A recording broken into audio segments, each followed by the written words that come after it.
Alright, I've got to show you something real quick. A couple of weeks ago at Dirtyfest, this guy Mark, who watches the channel, handed me an envelope filled with original skate stickers from the 80s, and the second I opened it, I felt like I was 13 again, standing in my local skate shop.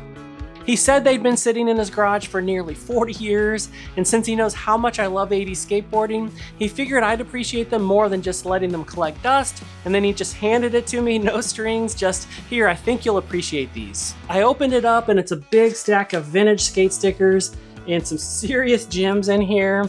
And as we flipped through them, I was totally blown away. And Mark, if you see this, thanks again, man. It was great visiting with you, and I'm stoked to give these a good home. Just look at these: Sims, Santa Cruz, Vision, Bones, Powell Peralta, SMA, Liberty. There's even a 1987 backstage pass from a skate rock event, and a couple I've honestly never seen before. And it got me thinking, back then we all wanted the latest and greatest decks, wheels, and trucks. But if you were 13 like I was, getting a new board meant saving up for months or waiting for Christmas or your birthday, but we still begged our parents to take us to the shop anyway, even if we couldn't afford anything big. We just wanted to see what was new, catch whatever skate video was playing in the corner, check out the shirts and shoes, and just soak up the vibe. Most of the time you were just browsing. You didn't leave with a new setup, but you usually walked out with something: stickers, cheap enough for you to grab a few, even on a tight allowance, and that was enough to keep the stoke alive. As soon as you had those stickers, you found the perfect place to put them: your deck, your helmet, your bike, your school locker. Some of us even covered our folders or book covers. They were how you showed what you were into, what you rode, who you looked up to, and what brands you loved. And even if you couldn't afford a pro model setup, a few well-placed stickers could make your department store board or old hand-me-down feel way more legit. Those stickers meant something. And remember the graphics? A lot of the time it was the same exact artwork from a pro signature deck, just miniaturized.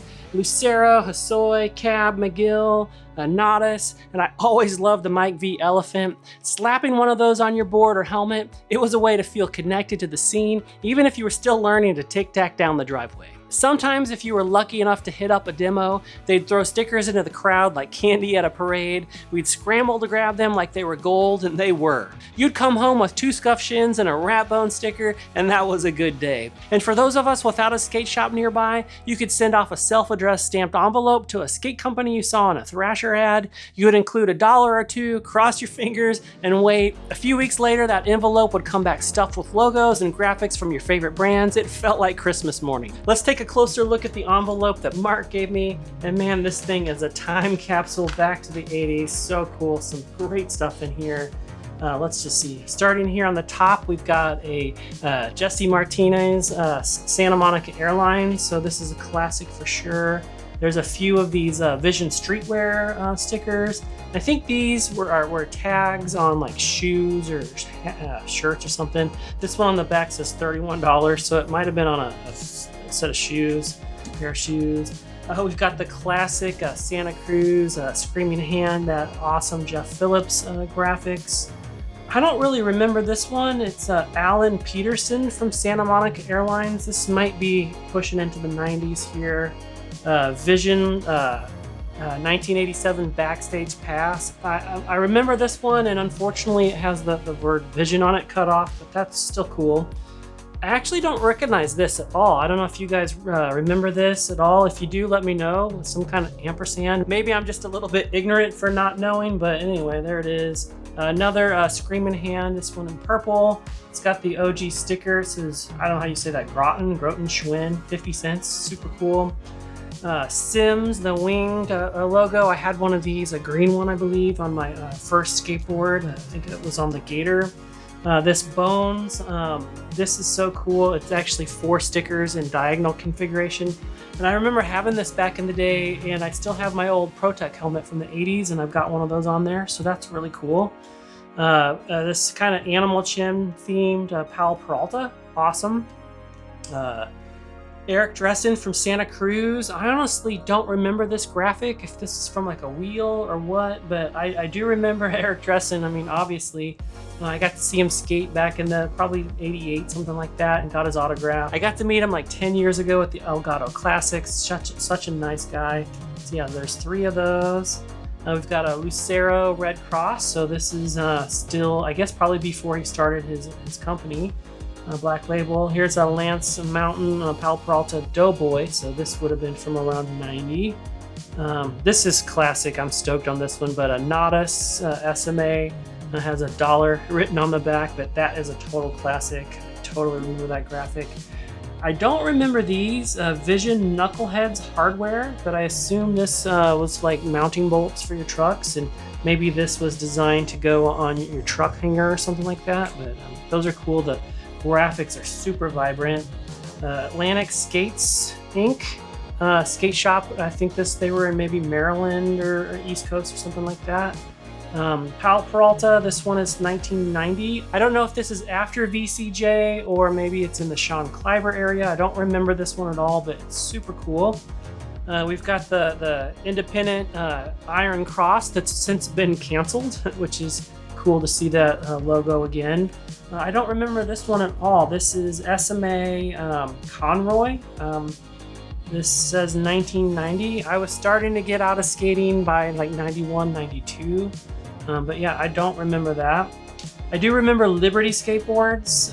This Mike Smith, this is a really cool graphic. I love that.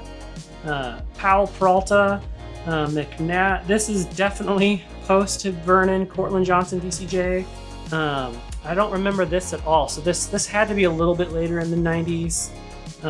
Buck Smith, Vision. This is, I don't know, probably late 80s here, but this is really cool. It's kind of a fun graphic. And Buck Smith, he was the kind of local at Kona Skate Park down there in Florida. And then a Little Bones sticker. So these are all super cool. It's really fun going through these. Really great memories. Man, I'm stoked on this stuff. These aren't just old stickers. They're little snapshots of a time and place. We traded them, we hoarded them, and we stuck them on everything. I still collect stickers today, and a lot of mine are reissues or modern ones, but they're still fun, they're still nostalgic, and they still carry on that same energy. And I'll show you a few of my own in a second, but I just wanted to say, I asked Mark a few times if he was sure about giving me this envelope, and I thanked him several times. So yeah, Mark, one more time, thanks again, buddy. It was definitely a highlight of the weekend. So yeah, I've shown my sticker collection in a previous video. So this is just a few that I've laid out here. We won't go into too much detail here, but I absolutely love stickers. And I still try to pick up a couple every time I hit a skate shop or place an order online. And I usually put them on my decks these days, but somehow I always end up with more than I need. And I've created a little bit of a collection now. But you know what? As cool as these modern ones are, these 80s originals, they just hit differently. Not because they're nostalgic, but there's just something about the way they're made. They feel different. Most of the old school stickers were actually screen printed, and you could feel the layers. And you know, compared to the modern like digital printed ones, they just feel better. And so many of them, like the Nodus or what was that Vision? These colors, they're just so vibrant. And they're more vibrant than most of the digital prints today. So yeah, I love these 80s stickers. So what about you? Do you remember your first skate stickers? Where'd they end up? Drop a comment and let's talk sticker memories. And hey, if this video brought back any memories, hit that like button and share it with someone who ever slapped a Thrasher logo on their locker. And as always, thanks for watching, and I'll catch you in the next one.